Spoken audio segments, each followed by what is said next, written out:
Okay, this is Danielle MacKinnon, and today we are going to be talking about animal soul contracts. Are they real? How come you feel so close to your animal? Why do you feel so close to your pet? These are real things. Like, how many of you feel like the animal in your life chose you, like this was divinely guided? There must be more to this relationship. Why are you so connected to your animal? Like, there's a reason behind why you feel that way. From talking to the animals again and again and again psychically, they have shown me this whole process and how it works. If we start with the idea that that we're all here to evolve our souls. All right, we're going to start with that idea. We have to kind of, if we can make this our baseline, we are evolving our souls as human beings, and animals have mastered unconditional love, and they are here on earth to help us evolve our souls. So this is what the animals have told me again and again and again. And so this is the place I'm coming from when I explain this. Now what happens is when we are embodying into, when I'm being born into this body, this hair, I'm basically, there's a whole plan being put together behind the scenes before I embody. And that plan is something like, all right, Danielle's soul, you're going to work on in this lifetime, you're going to work on believing in yourself, believing how awesome you are. And so these are the soul lessons you're going to learn when you embody and go experience life on earth.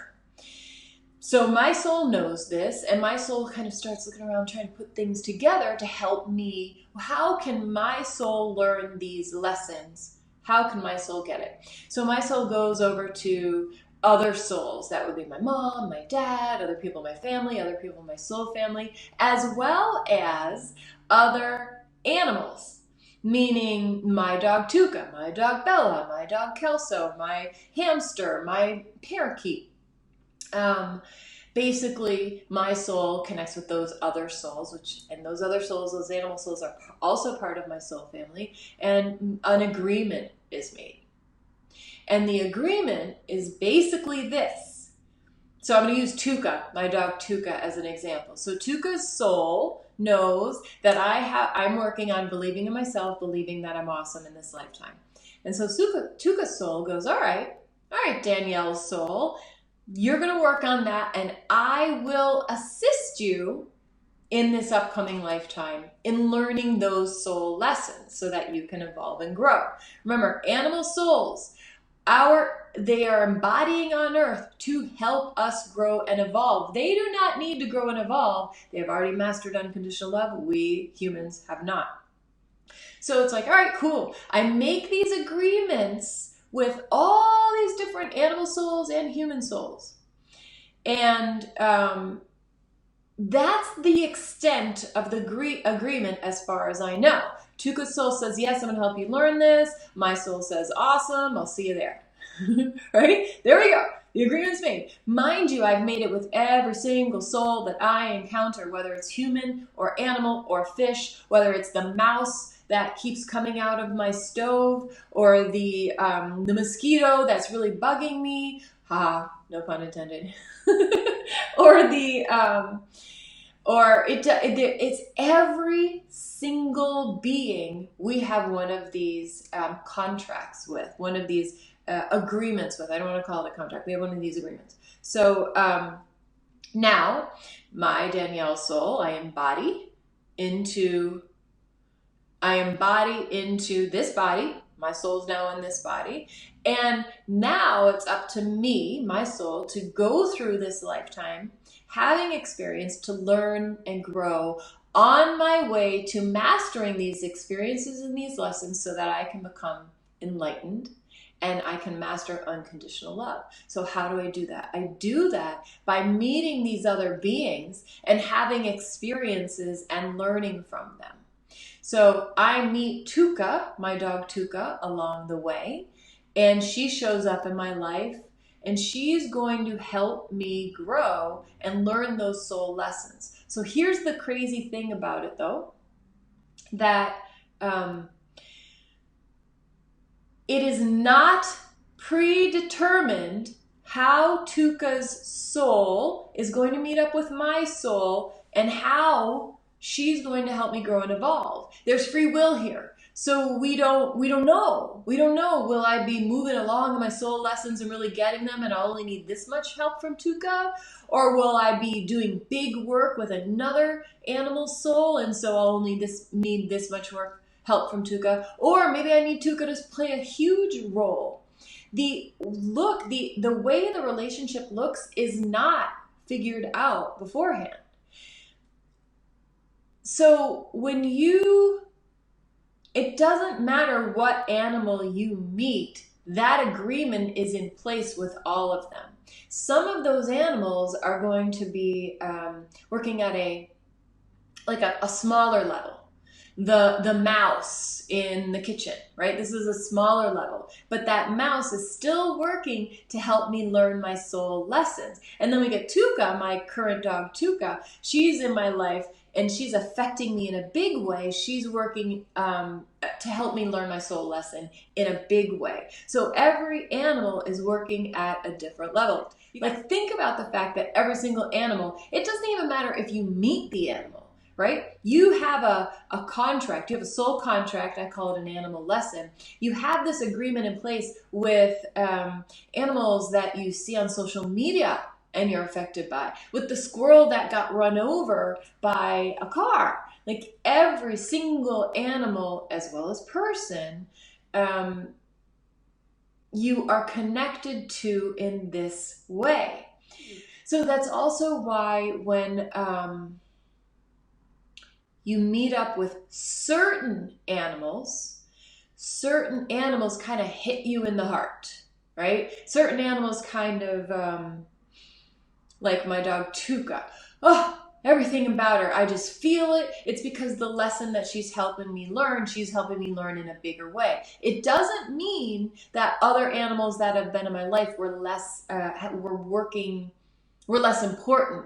It means that sometimes some animals are playing a big role, and so that's why you feel this incredible connection, and some animals are playing a smaller role. One of the questions that a lot of people ask me is,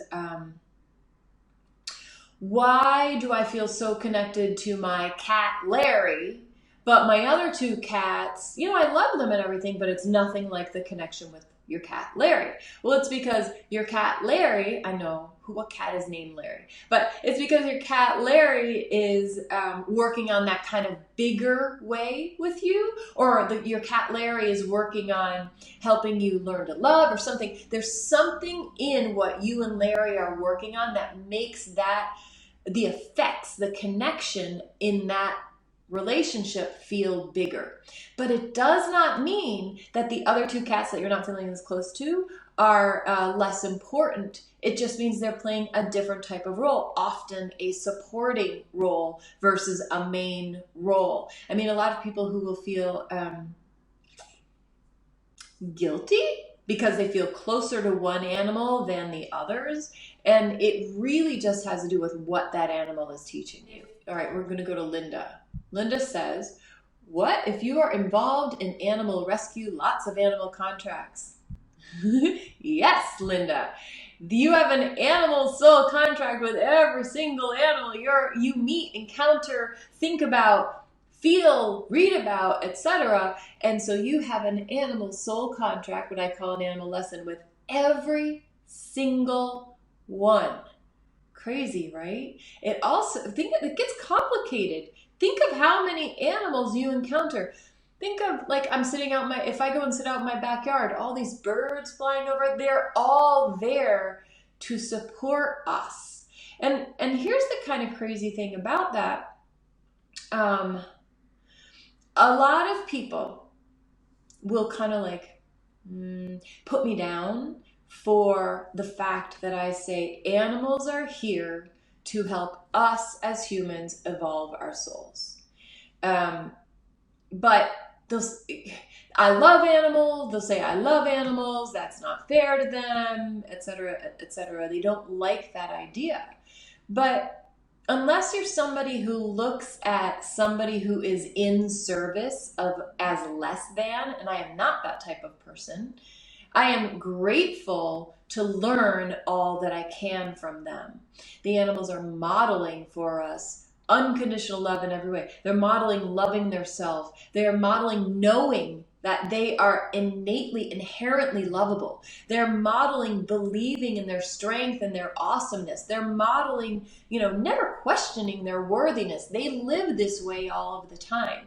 And all they have to do is come and model that, show that to us, and we can learn from it. For me, that's not looking at an animal like an animal is less than. That's actually looking at an animal like that animal is my guru, my mentor, my teacher, my everything that I can learn from.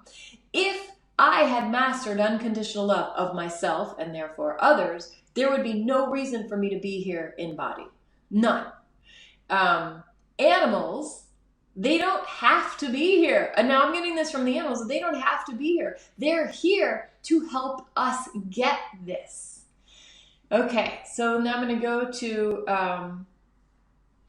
we're going to go to Wendy, who says, oh, too many X's on my screen. So the dog driving me crazy is the one to learn the bigger lesson, as I have the other two that are quieter, right? And the answer to that is not necessarily. Not necessarily. It could be that it's the most obvious lesson. It could also be that the other two dogs they're supporting that lesson, but they need to show you in a different way. So you have 3 dogs. One dog might be working with you on believing in yourself, believing in your awesomeness, and the other 2 are helping you believe that you are safe, supported, and protected. Or they could all be working on the same lesson. Or, there's so many different ways. There's so many different ways that they can figure it out. But I would say this, I think it was Wendy that I was talking to. The animal that is getting the most to you, maybe you're feeling the biggest love, maybe you're feeling the biggest hate, maybe you're feeling the biggest frustration. Whichever animal is creating the biggest wave for you, that's the animal where that's the relationship you want to start focusing on now, because that's the one that's getting you the most. That's how they do it. And then it's kind of like everything else starts falling into place, but you have to start paying attention to the biggest positive or negative relationship you're having with that animal, because that's how they're trying to get the message through to you. So you may be working on 3 different things with 3 different animals, but they understand that you have you can't do it all at once, right? They get that. So they kind of make one lesson the biggest, start there, and then the other ones will either start falling into place like, oh, now I understand that, or they'll come in to support the relationship that you're having the challenge or the biggest emotion in. Linda says, I feel that too. They show us the most unconditional love, more like the divine than most humans. Yeah, well, I haven't mastered unconditional love. I don't know about you, but I'm still here in body, so I definitely have not mastered unconditional love. What about the people, we'll go here. What about the people who don't like animals or who get a pet and they don't take care of them as they should? Yeah. So everybody has the opportunity to learn from animals. Not liking animals, hating your dog even. These are all things that you can use as opportunities to learn, and they're all opportunities that animals are going to use to help teach you about unconditional love. Yeah, and people who don't take care of their animals as they should, animals have contracted to be there in that situation to help that person learn. It sucks, but it is what they do. You feel this close to your animal. You feel like your animal chose you because your animal did. Actually, I want to talk about that for a moment. We don't actually have, like me choosing Tuca, I didn't choose Tuca. Tuca made it happen because Tuca was supposed to be in my life. That's what it was. And that's how it works. So when you feel like your animal chose you, or this happened by accident, or how did you end up with this animal? This is so challenging. It's all divinely guided. It was all supposed to happen. That doesn't mean you have to keep your animal, if it's not working and there's a better place for your animal to be, it means there's something for you to learn there. If you want to learn more, if you want to learn how to get this information, you can get my Animal Lessons book. Go to animallessons.com. That's it. Thank you guys for playing with me. Bye.